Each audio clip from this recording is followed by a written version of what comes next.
Hi guys, welcome back to a new episode of Wake&Tech. Today in this video, I'm gonna show you how you can reset your Remitly account's password. Keep watching the video till the end. To reset your Remitly account's password, firstly go ahead and launch open your Remitly application. The official page of Remitly application will appear on the screen. Enter your email address and tap on Forgot Password option. From the pop-up, click on Reset Password.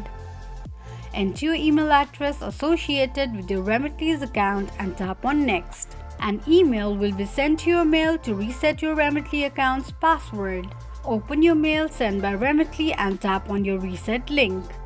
Create a new password for your Remitly's account and confirm your new password by re-entering it and then tap on Reset Password. This is how you can reset your Remitly account's password quickly and easily just in few steps. If you have any thoughts or queries, let us know in the comments section. Don't forget to subscribe to our channel.